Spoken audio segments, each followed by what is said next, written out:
to tonight, and we are so grateful for that, celebrating 20 years of building the largest network of women elected officials and candidates and transforming the face of government.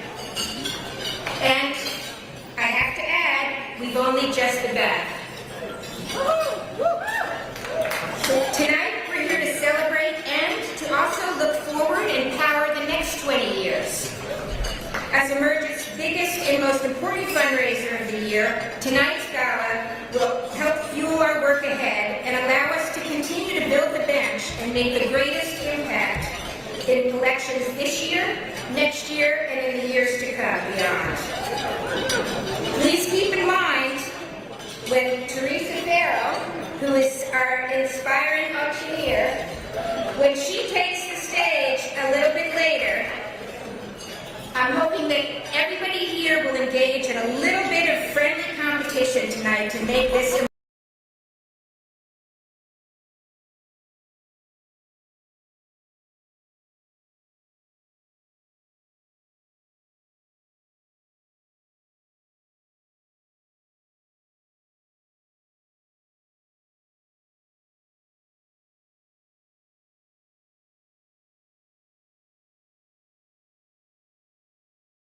Nevada Board of Directors to becoming the political director of Emerge in 2016.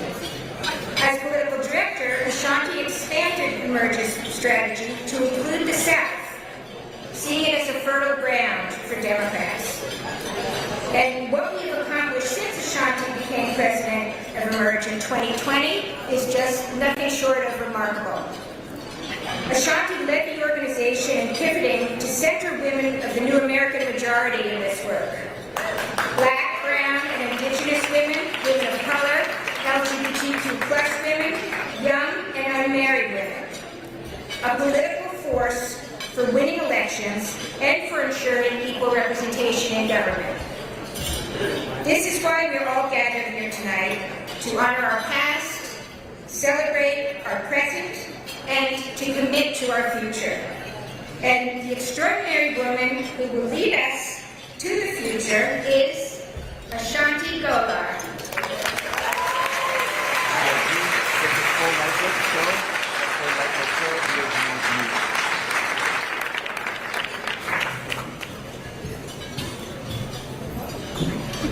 Good evening, everyone.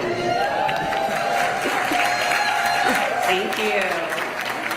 Thank you, Dale, so much for that kind introduction and all of your work. Thank you, Maria, for also co-chairing this event. She was my very first bar chair, Rashmi was, so I appreciate her, everything that she does. And to the amazing host committee, I thank you all for everything that you have done to allow us to be here. So good evening, everyone. I'm Ashanti Golar. I am the President and CEO of Emerge. We have a very big night. Tonight we are celebrating our 20th anniversary. Thank you all for being in this room, and thank you to everyone who is also joining us from home. We have a live stream happening, and we have a global audience that is watching us tonight. We appreciate you live streaming and everyone's commitment to Emerge. It truly has been a pleasure to work for this organization since 2016, but to also be a co-founder of our Emerge Nevada affiliate since 2006. So I pretty much have been around from the beginning. And now, at 20 years, we get to celebrate the fact that we have now trained over 6,500 women to run for office through our signature training programs. That's the first time we're announcing that tonight. And of course, we have over 1,200 alums serving in elected office across the country. And I am so thankful to have the original Emerge woman, Kamala Harris, who is going to be joining us tonight. I know everyone is so excited to hear from DC. But before we continue, I do want to take a moment to recognize the women in our network. Would all of the Emerge women in office please stand to be recognized?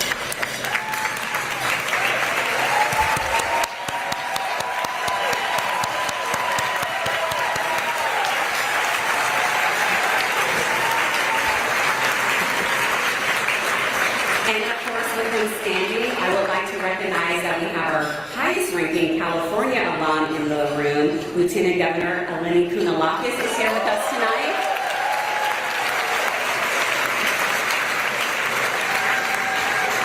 And perhaps you're not an alum, but you are a FOE, friend of Emerge.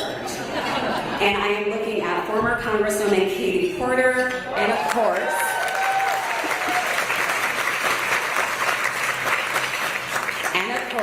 the iconic Mayor-elect Barbara Lee.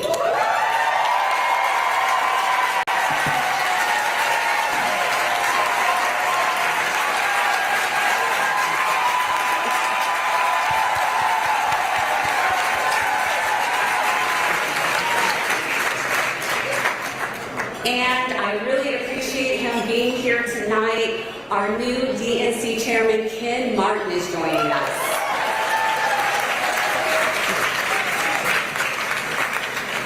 Now, would all of the Emerge alums in the room please stand to be recognized?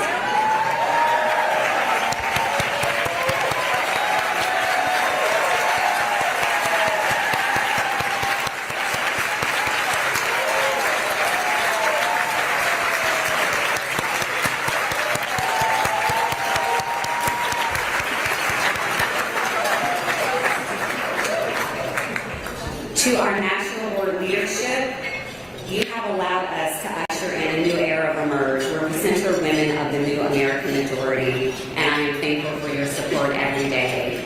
With the Emerge National Board members, please stand to be recognized.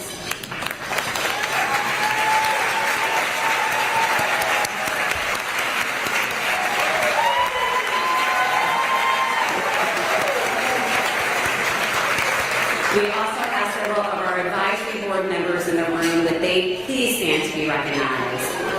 Lashmi, Dale, Gretchen.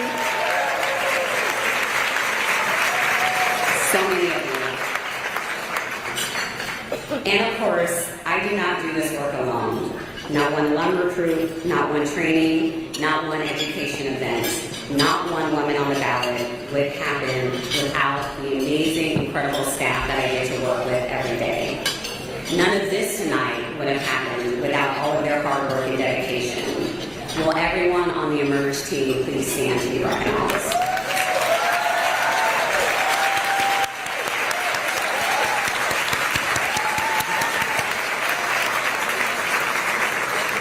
And with that, I would like to take a moment to recognize our longest-serving Emerge employee, our Chief Operating Officer, who is celebrating 15 years at Emerge, Alicia Woodward-Burleson.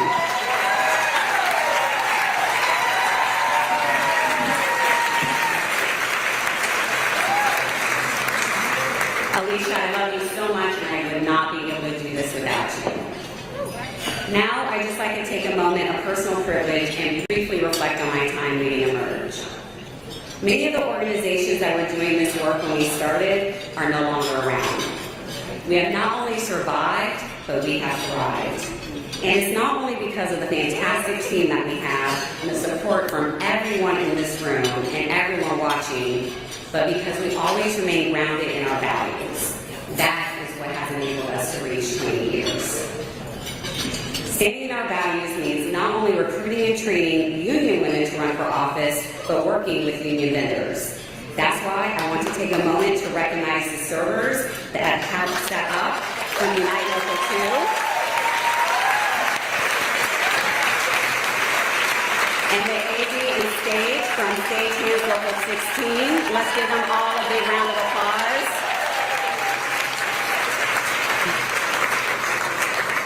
I'm very fortunate to do this job during this time because our women in office continue to inspire me every day. And it's an honor to lead our team of women across the country, training and developing the next generation of leaders in our country. So I have to say thank you all for believing in my leadership, for trusting me to re-envision Emerge as an organization, for trusting me to set a bold 15-year vision to help lead our movement, for trusting me to innovate new trainings and programming that have never been done before in politics, but have moved the needle in states across the country in ways that we never could have imagined. led us in 5 years to not only become the largest network of Democratic women elected officials and candidates, but we can officially say we are the largest network of women elected officials and candidates in the country.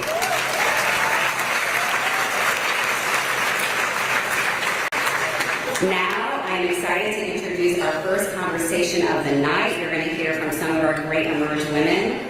Please welcome to the stage to join me, Emerge Virginia alum, former Congresswoman and candidate for Virginia Governor, Abigail Spanberg.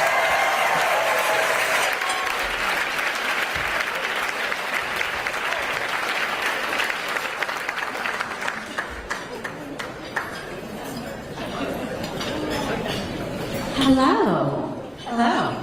So excited to have you here.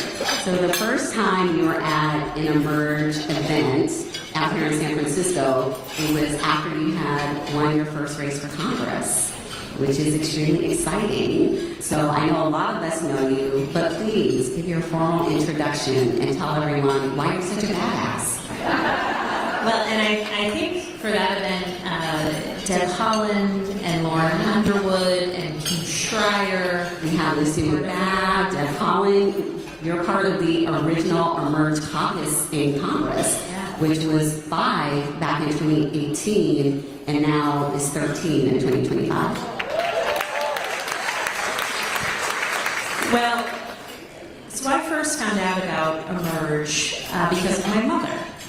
So my mother did one of the first Emerge classes in Virginia, the consummate advocate. My mother was focused on a wide array of issues and priorities and did Emerge, ultimately ran for school board in Virginia.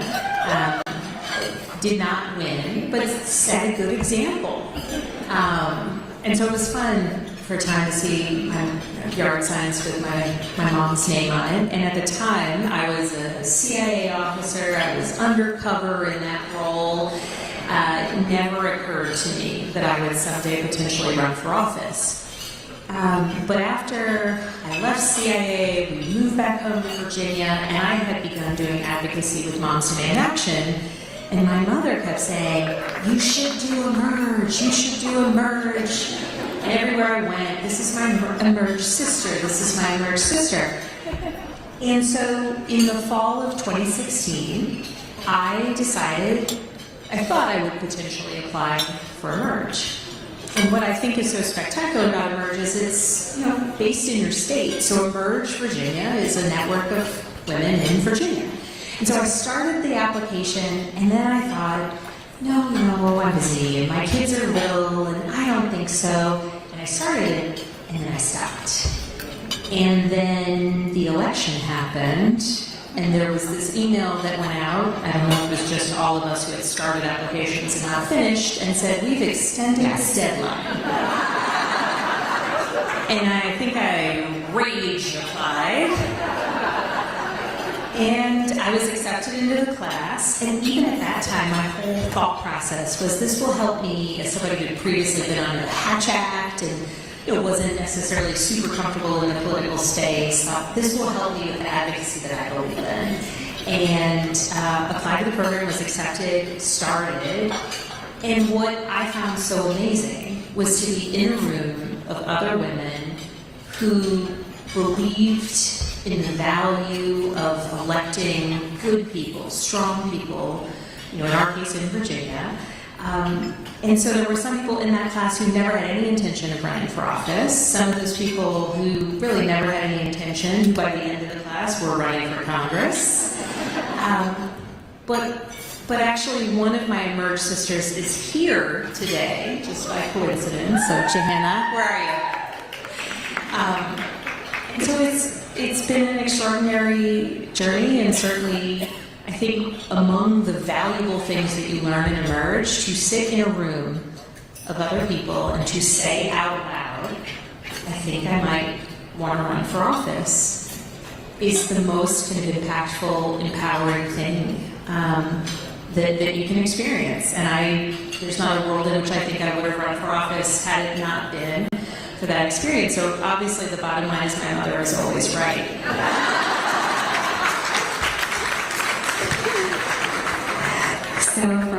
Congress to governor. Your race is this year, and congratulations, because you just secured the Democratic nomination, so it's official.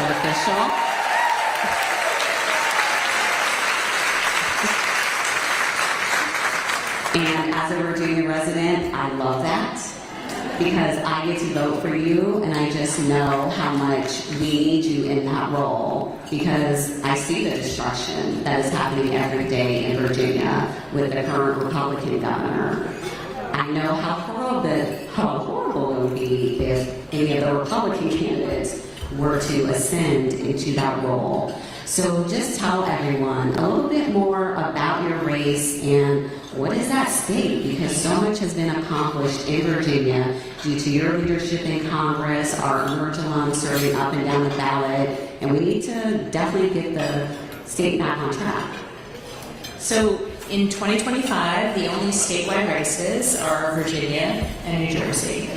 And in Virginia, we currently have 3 statewide electeds. In Virginia, we're each elected independently. We have a Republican governor, lieutenant governor, and attorney general. We do have a small majority, 51 out of 100 seats in the House of Delegates, and all 100 seats are on the ballot this year. And we have amazing candidates running up and down the ballot in the Commonwealth this year.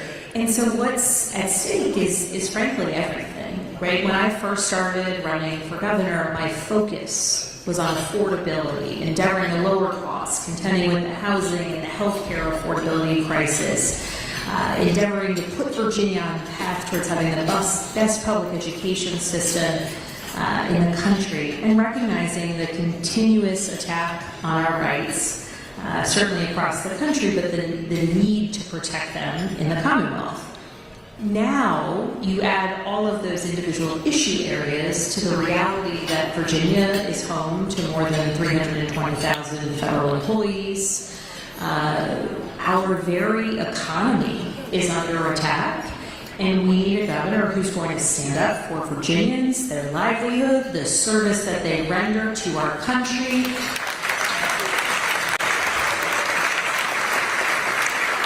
Recognizing that the federal employees we're talking about, they're researchers at the NIH, they're nurses at the VA, right? They are USDA employees who are supporting farmers and producers across our Commonwealth. This is the impact that we see. And at this time of chaos and challenge across the country, Virginia gets to be an example for what you can get right when we have good candidates running solid campaigns, endeavoring to defeat extreme ideas, ideologies, politicians who want to take public dollars out of public education, politicians like my opponent who would take us back as it relates to reproductive rights in the Commonwealth of Virginia. And so every day is a motivating day. In Virginia, we will win. It's a long way between now and November.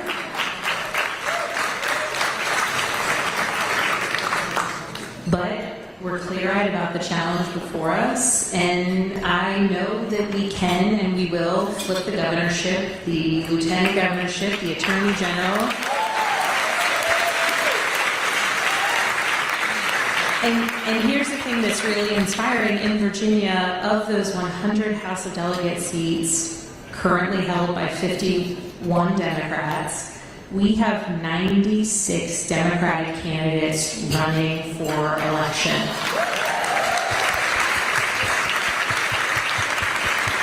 In the bluest of the blue, in the reddest of the red, and everywhere in between, we have people who are standing up, who want to represent their communities, who recognize that this year is the year that across the Commonwealth of Virginia, it's the year to stand up for the policies and the people of our Commonwealth. And I know that we will do right, certainly by Virginians, but we will make an extraordinary example that I hope other states will follow in 2026.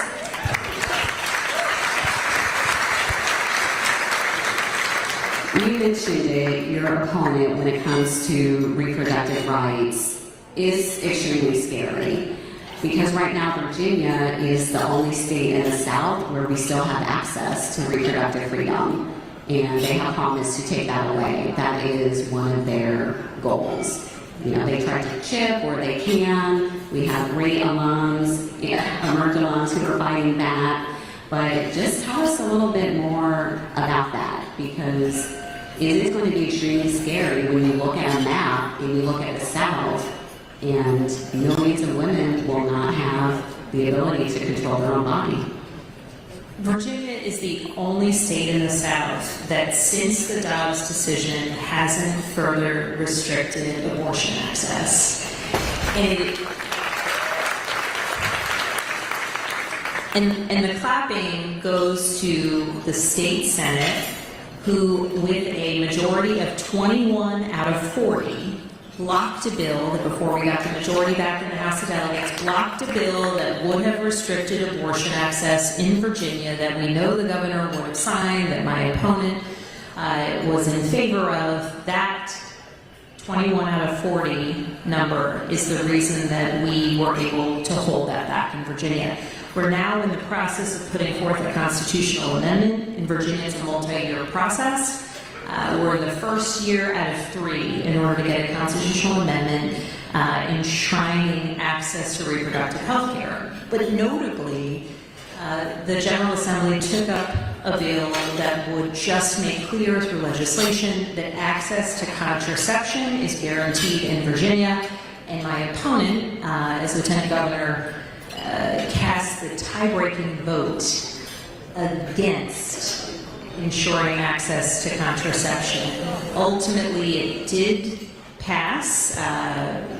We ultimately got it through, but the expectation is that the governor will veto it this week, as he did last year when he passed it as well.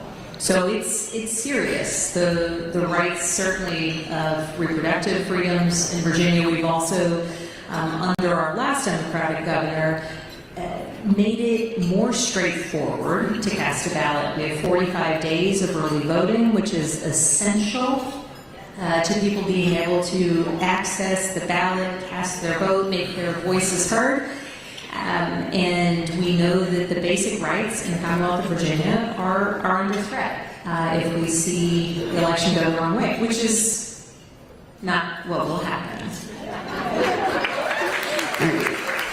We are so lucky to have you stepping up to run for governor. We have another emerge alum, Shannon Taylor, stepping up to run for AG in Virginia. We have a great partnership with the Democratic Attorney General Association. So I do want to close this out by just having you quickly say why we still need women running during this time. Because one of the things that is really, really making me angry, y'all, is we actually have some women elected officials that have made comments that women shouldn't run, that they may not get elected. Y'all say it's not me, but it's unfortunately real. So at Emerge, we're always here to do this work, we're committed to this work. What would you say to those women who are thinking about running for office? Do it. Run.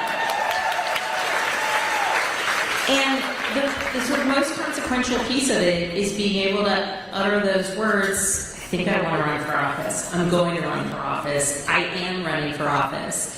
And I'm running for governor. I love my wonderful Commonwealth. So I'll center my answer on Virginia. The women who are running to flip seats in the House of Delegates, and so many of the candidates who have been elected in recent years, and frankly some of the steadiest voices in our General Assembly, are women, powerful women who bring their experiences to the legislature every day. And in 2025, I'll just name a couple. Kimberly Pope Adams is a woman who ran for the House of Delegates and lost by, I believe it was 53 votes in 2023. She's an unbelievable candidate. She's a single mom.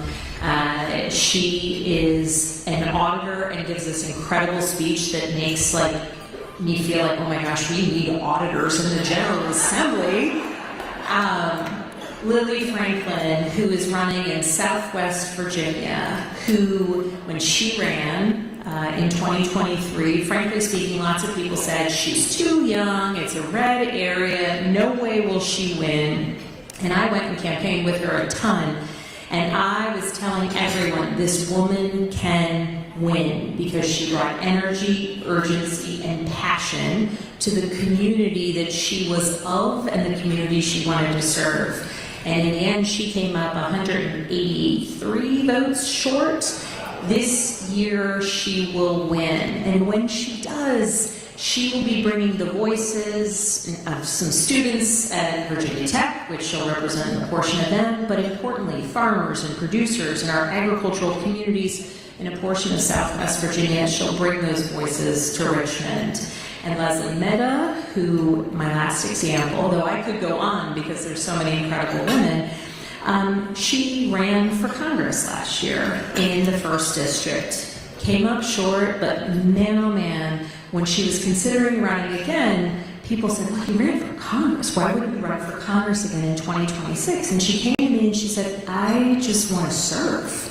I want to be able to bring voices to government. She's an attorney, she was an ACLU attorney, she's brilliant. I first met her, she has, her late daughter had a genetic disorder, and she's done a tremendous amount of advocacy for rare disease research. She's brilliant. And people said, well, why would you want to run for House of Delegates? It's much smaller, it's a smaller race. And I said, it's perfect. Because when you bring that like congressional race energy to your geographically far more compact House of Delegates district, your opponent's not going to have any idea what hit him. It's going to be awesome. And these women, they're going to win. And frankly, when kids, and not just little girls, when kids come to Richmond and they look at our General Assembly already, on the Democratic side of the aisle, they see who they can be. They see it. And so anyone thinking about running, just do it. And frankly, recognize that when you win, it's actually the fact that you may not fit the usual mold that will be your strength in government. Thank you so much for everything that you do. Thank you for being here. And I can't wait to call you my governor.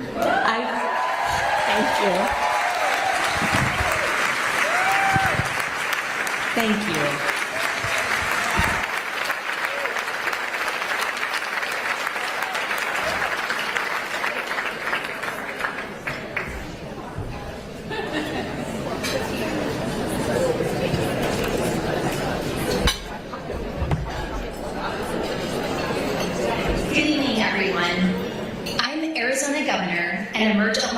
Katie Hobbs, and I'm excited to celebrate Emerge turning 20 with all of you. Since its founding, Emerge has been on the front lines of transforming our elected offices by creating a network of sisterhood for Democratic women and inspiring the next generation of leaders. I was recruited into the inaugural class of Emerge Arizona, where I realized that if you can't change policy, you have to change the people making the policy. I started volunteering for local campaigns. I became active in my local Democratic Party, and I knocked on hundreds of doors in my community. That experience with Emerge gave me the confidence and tools to launch my own campaign for the Arizona State Legislature. In 2010, I ran for the State House, and I won. Since then, I haven't lost an election, and I haven't stopped fighting for Arizonans, as minority leader in the State Senate, as Secretary of State, and now as Governor. I'm so proud of how much we've accomplished for everyday Arizonans in the last 2.5 years, from canceling $2 billion in medical debt for over 1 million Arizonans, to providing down payment assistance so that more Arizonans can live the American dream and buy their first homes, to protecting reproductive freedom from extremists by repealing the dangerous 1864 abortion ban and enshrining abortion rights into the Arizona Constitution. Working together, there's nothing women in power can't do. So congratulations to Emerge.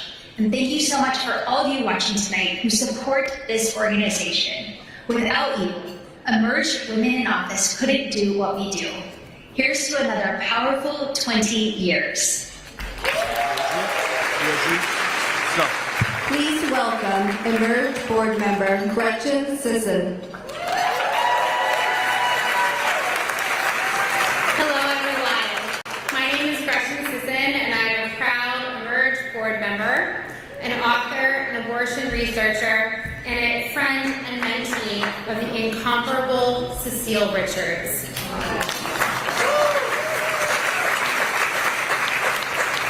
It might seem impressive to have had Cecile as a mentor, but I promise it wasn't, only because Cecile was a mentor to everyone in our field, and she took that role incredibly seriously. She always showed up for the next generation of leaders and thinkers in the abortion access and reproductive justice movements. She showed up with advice, with her network, and with a shared purpose and moral clarity around the work that needed to be done. She was a fearless executive, and she was a movement builder, because while she was undoubtedly a once-in-a-generational messenger, she also deeply cared about getting stuff done.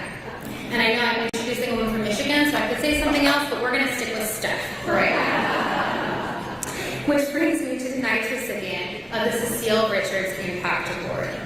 As we've seen in the last two cycles, a lot of politicians want to run talking about abortion access. But not everyone actually wants to govern on abortion access when it comes time to deliver for voters. But in Michigan, Senator Mallory McMorrow and her colleagues decided not just to promise, but to deliver just that. After Michiganders passed a ballot initiative to protect abortion access, the Senate followed that up with the Reproductive Health Act that repealed the 1831 abortion ban, repealed the targeted regulation of abortion provider laws. You all might not know what those are. I am happy to talk in more detail than you want after the program. They repealed a law that forced patients to buy a separate insurance rider to access abortion care. And they ensured that students in their public university had access to accurate reproductive health information. These are the types of policies that not only make reproductive choice possible, but make abortion access real. And these are the type of policies that Americans need, implemented by the leaders they deserve, and they are the policies that Mallory McMorrow is going to fight for at every level of office.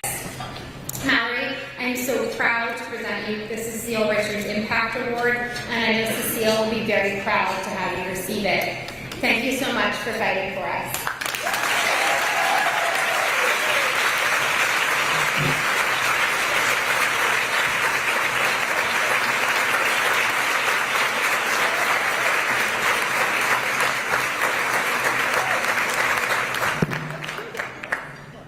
Good evening. I'm so glad to be here tonight, and I want to tell you a little story.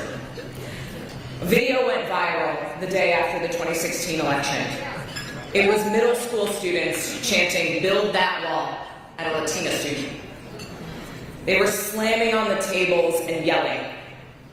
That was at Royal Oak Middle School, which was my polling place the day before, where I stood in line hoping to end Trump's hopefully brief journey into politics by electing our first woman president. Then, when that didn't happen, I did the only logical thing I could think to do of next. I Googled how to run for office.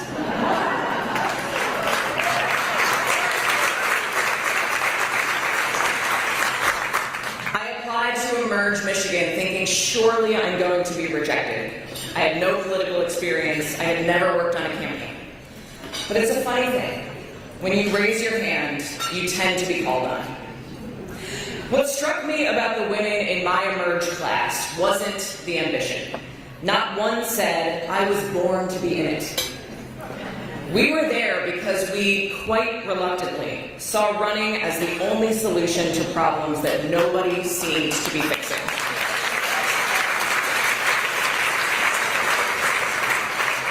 A black woman in her 70s from Detroit said she'd lived through the '67 riots and had never seen things as bad as they were today. A child care center director watched as women were demoralized and resources were cut. A scientist was horrified by the anti-science, anti-fact rhetoric coming from politicians like Donald Trump. And as for me, I wanted to believe in an American dream where decency matters, where everyone feels seen and heard, where our creativity and hard work mean that we are limitless. An American dream in stark contrast to the American nightmare unfolding that celebrated lifting some up by tearing others down. In 2018, I took on a Republican incumbent whose father had served in Congress for 16 years and who had won his last election by 16 points. With an all-woman team, we beat him by 4 points.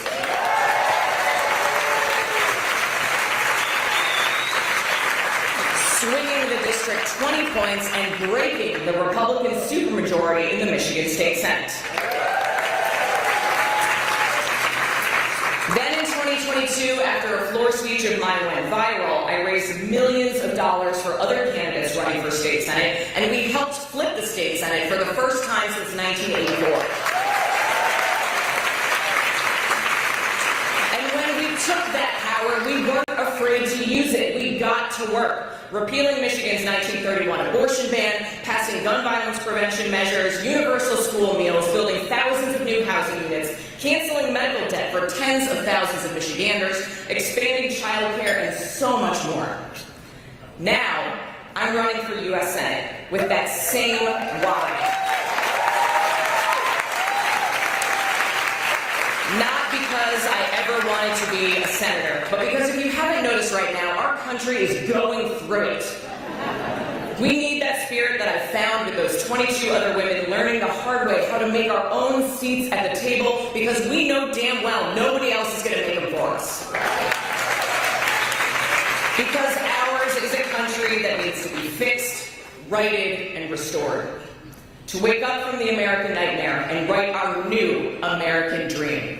Because all of us in the room, we are the ones who are going to write it. Thank you very much.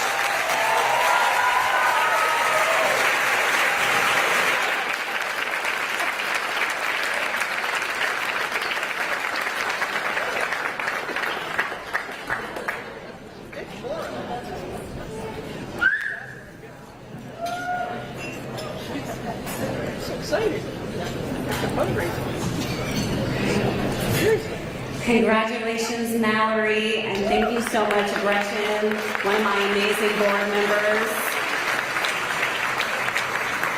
All right, it's time. We are so honored to have our next guest joining us tonight. She is one of the main inspirations for our work and why Emerge exists. That's right, her first campaign for district attorney started right here in San Francisco and helped spark the movement that became Emerge. When her inner circle saw the need for a program to train women on how to run for office and win. That is precisely what Emerge was created to do and is what we've been doing for 20 years. She has spent a career in public service fighting for the people of California as Attorney General and U.S. Senator. And then we got to watch her fight for all of us as our first woman vice president.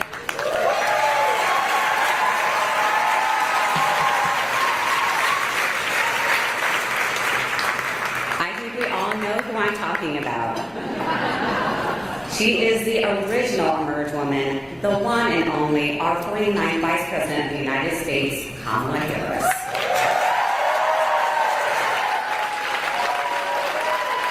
Just a moment. I'm glad y'all are excited a little bit more. So we do have something in the network right now. You know what? Madam VP, they don't want to hear from me. They want you to come on out.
everyone. Thank you all.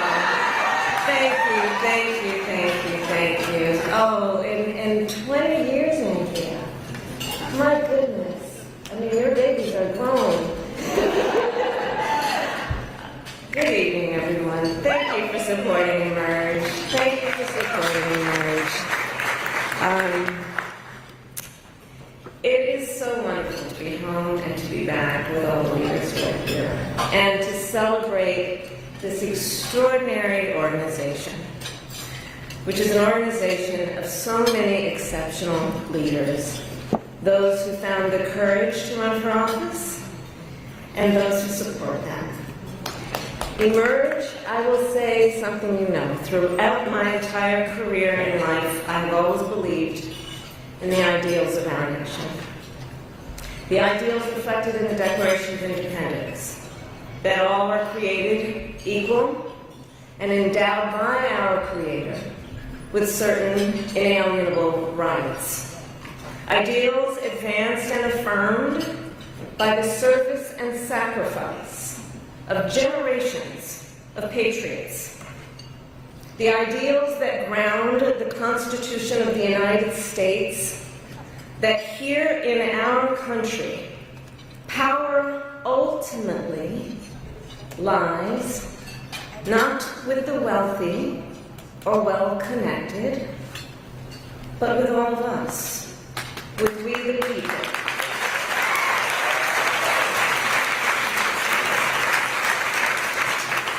Now, of course, I recognize that America has never fully lived up to these ideals, that for all the gains we've made, the American dream has for decades been slipping further out of reach for so many, and that the American people deserve leaders who make their lives better and make our country stronger. But sadly, we have seen quite the opposite over these past few months.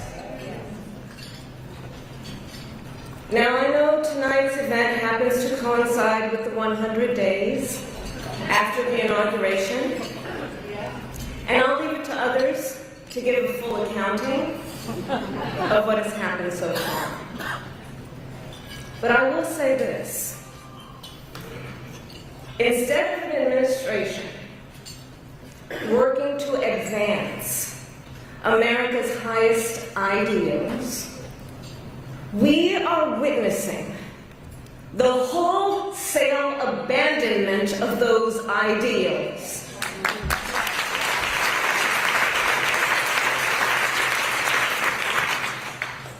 And what we are also seeing in these last 14 weeks is Americans using their voice and showing their courage. We all know President Trump and his administration and their allies are counting on the notion that fear can be contagious. They are counting on the notion that if they make some people afraid, it will have a chilling effect on others. But what they're overlooking, what they have overlooked, is that fear is not the only thing that's contagious. Courage is contagious.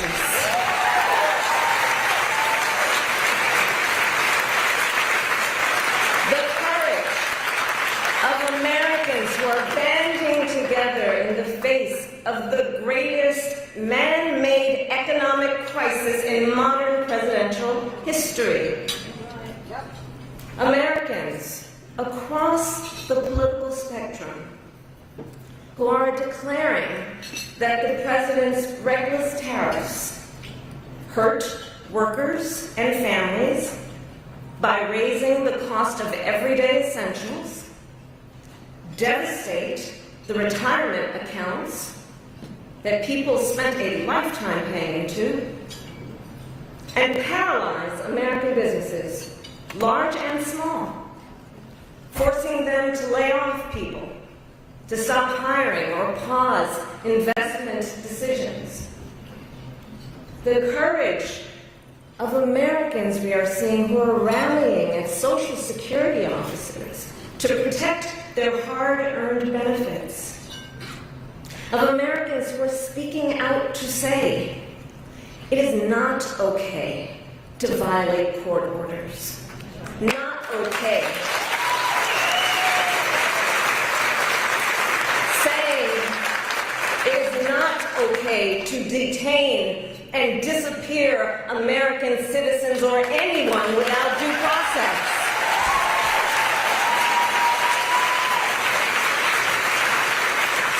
The courage of judges to uphold the rule of law in the face of those who would jail them. Of universities that are defying unconstitutional demands that threaten the pursuit of truth and academic independence.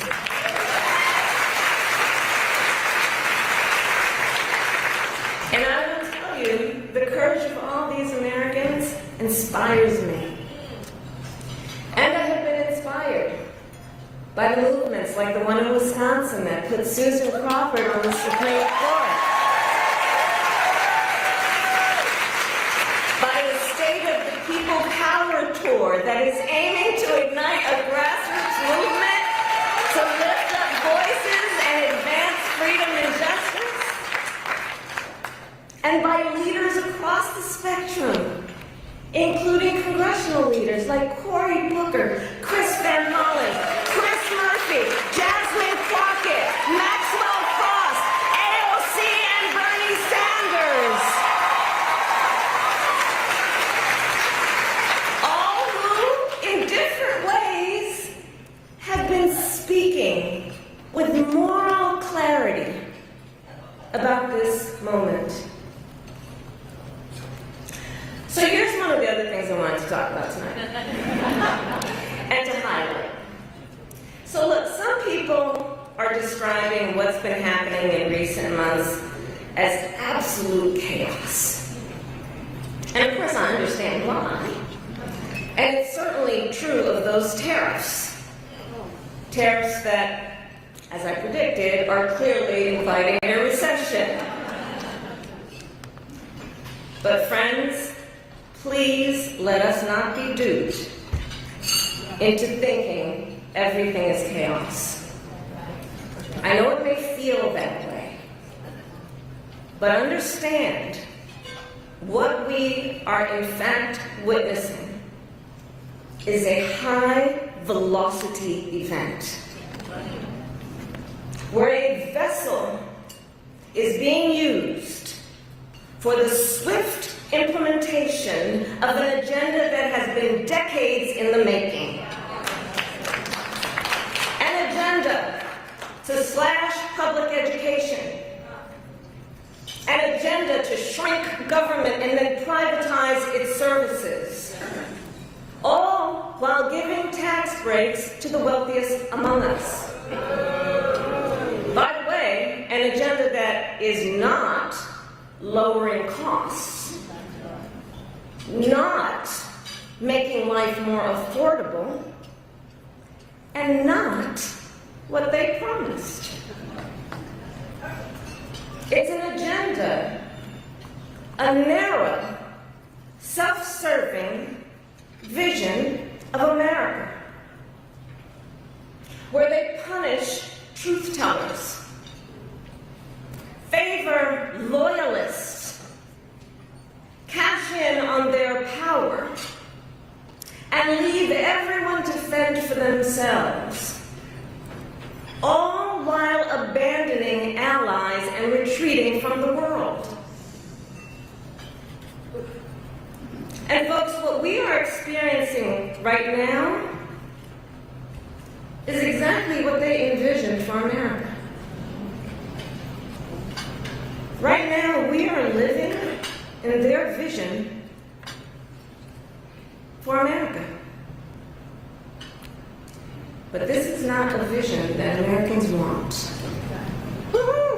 We are living in a moment when the checks and balances upon which we have historically relied have begun to buckle. And we here know that when the checks and balances ultimately collapse, if Congress fails to do its part, or if the courts fail to do their part, or if both do their part, but the president defies them anyway, well, friends, that is called a constitutional crisis. And that is a crisis that will eventually impact everyone. Because it would mean that the rules that protect our fundamental rights and freedoms, that ensure each of us has a say about how our government works, will no longer matter. And if that happens, the one check, the one balance, the one power that must not fail is the voice of the people.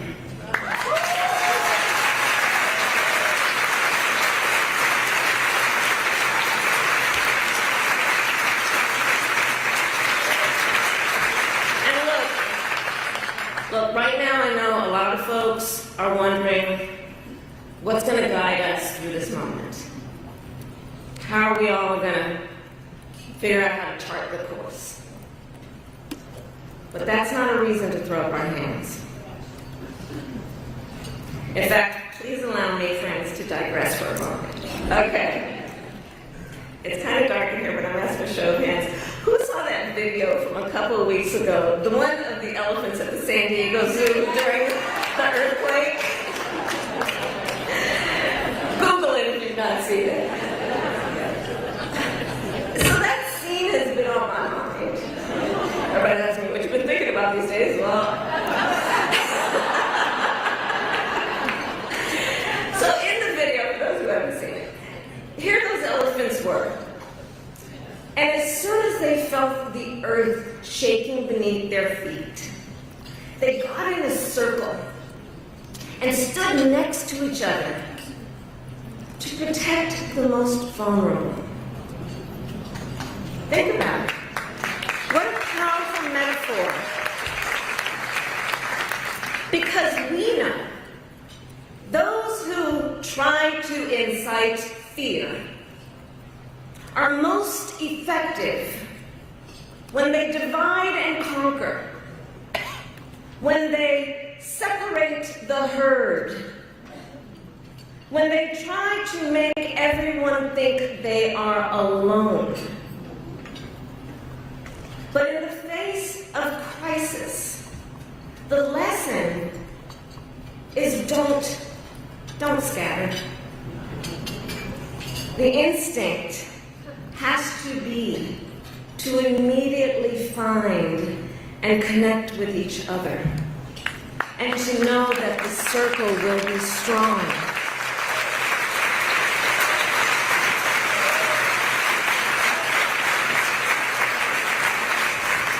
So I'll end with this. I am not here tonight to offer all the answers, but I am here to say this. You are not alone, and we are all in this together. And straight talk, things are probably going to get worse before they get better. But we are ready for it. We are not going to scatter. We are going to stand together, everyone a leader, and emerge.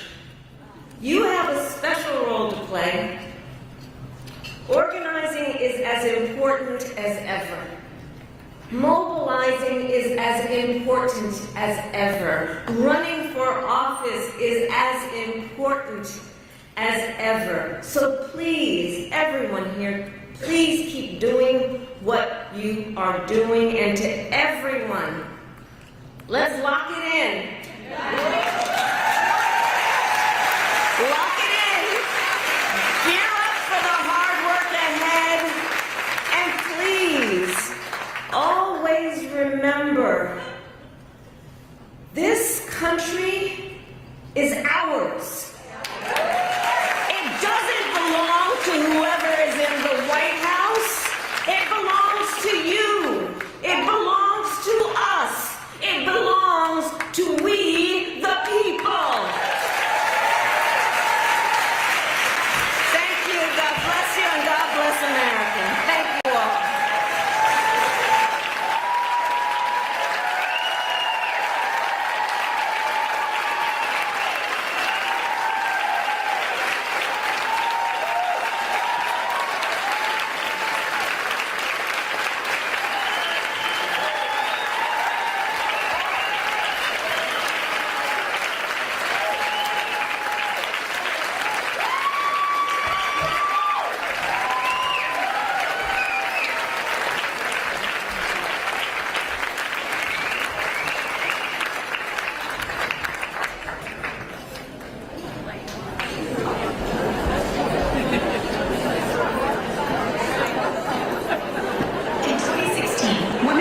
To the fact that it was going to take more than voting to elect the first woman president and have women leaders at all levels of government. And Merge was ready. After the election, our organization saw incredible growth. Women came to us from every walk of life and every state in the country wanting to learn how to run for office. Our organization rose to the occasion. In the next few years, we grew from 16 to 27 states. In 2018, we elected our first 5 members of Congress.